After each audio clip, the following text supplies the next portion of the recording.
Questions and answers for a world in crisis.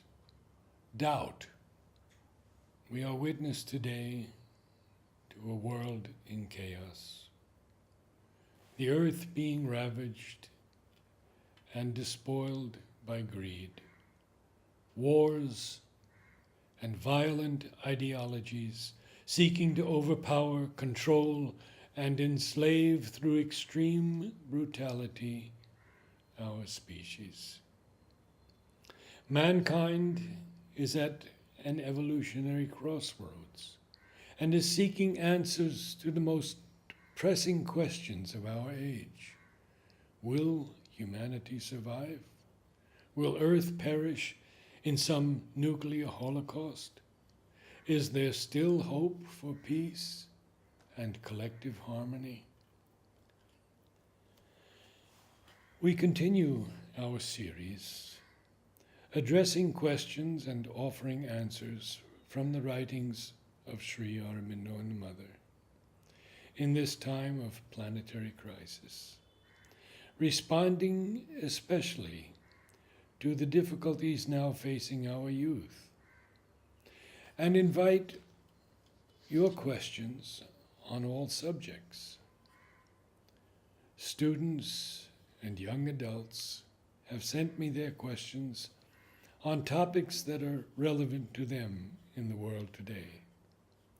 But the answers given by Mother and Sri Aurobindo are applicable to all who seek for a greater life, a life more harmonious, and an inner truth of one's being.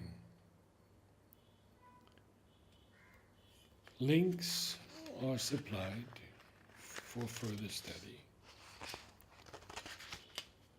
Primarily our website, motherandsriaurobindo.in. You may also write to us at narada12@gmail.com. That is NARADA, the number 12, @gmail.com. Here are some words of the Mother on doubt. One of the chief functions of the physical mind is to doubt. If you listen to it, it will always find 1,000 reasons for doubting. But you must know that the physical mind is working in ignorance and full of falsehoods. It is only love that can understand and get at the secrets of the divine working. The mind, the physical mind especially, is incapable of seeing correctly, and yet it always wants to judge. It is only a true, sincere humility in the mind, allowing the psychic to rule the being, that can save human beings from ignorance and obscurity. You must be attentive, silent, must await the inner inspiration, not do anything from external reactions.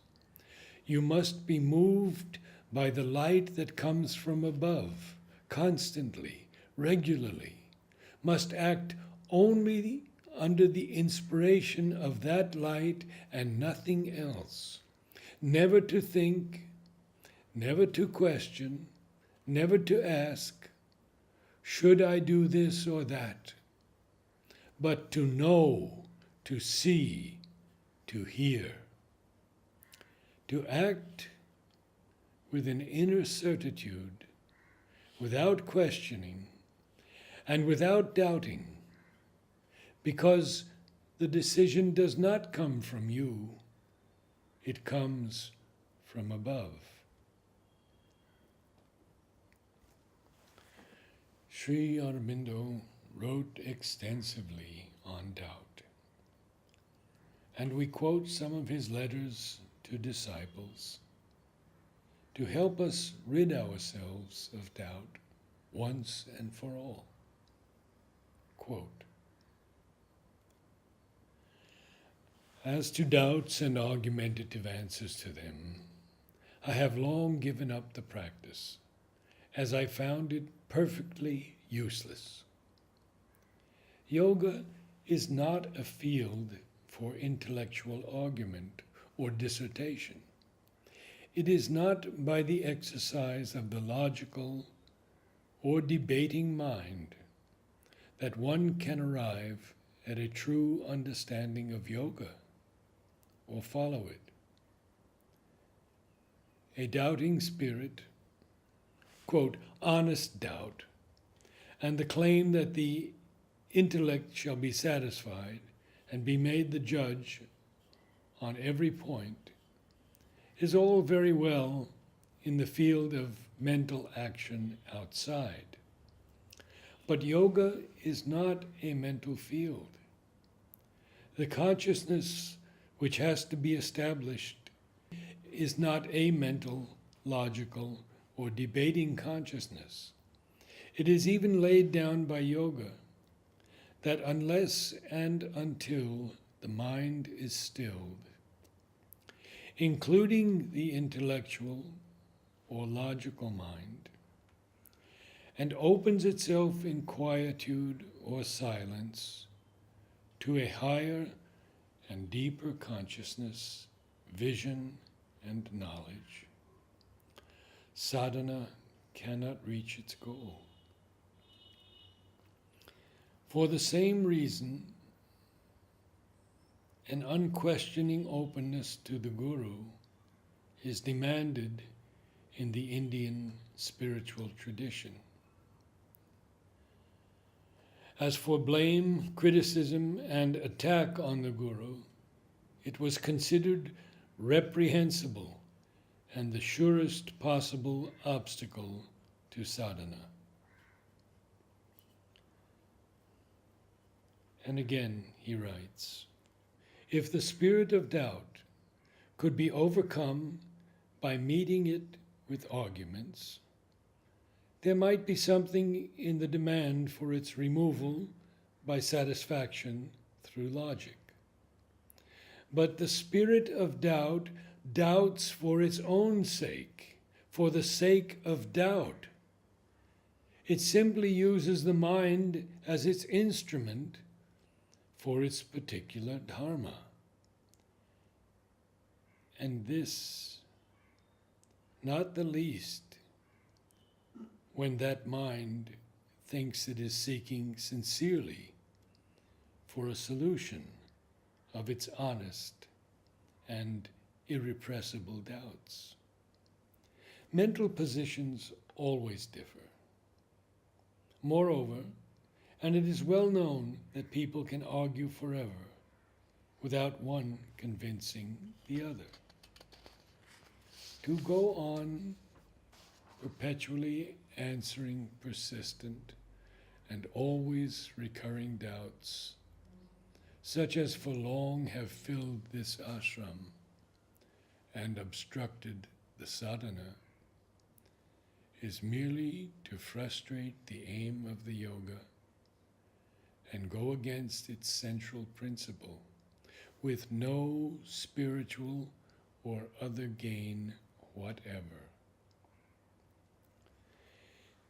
If anybody gets over his fundamental doubts, it is by the growth of the psychic in him, or by an enlargement of his consciousness, not otherwise. Questions which arise from the spirit of enquiry, not aggressive or self-assertive, but as a part of a hunger for knowledge, can be answered. But the spirit of doubt is insatiable and unappeasable. Again, we have this quote from Sri Aurobindo, which shows us, as we have seen again and again, his divine humor. I have started writing about doubt, but even in doing so, I am afflicted by the doubt whether any amount of writing or of anything else can ever persuade the eternal doubt in man, which is the penalty of his native ignorance. In the first place, to write adequately would mean anything from 60 to 600 pages. But not even 6,000 convincing pages would convince doubt, for doubt exists for its own sake. Its very function is to doubt always, and even when convinced, to go on doubting still. It is only to persuade its entertainer to give it board and lodging that it pretends to be an honest truth seeker.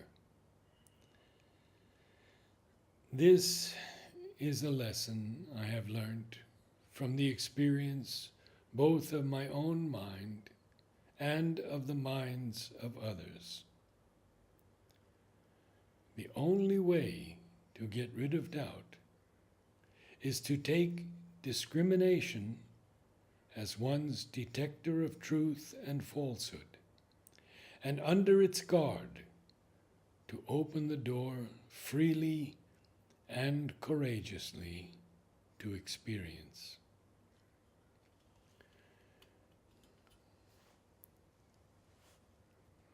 Again, Sri Aurobindo answers, is the divine something less than mind, or is it something greater?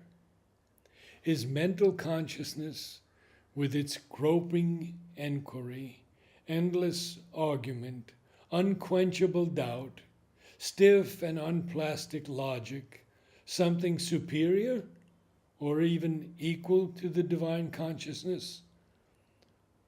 Or is it something inferior in its action and status? If it is greater, then there is no reason to seek after the divine. If it is equal, then spiritual experience is quite superfluous.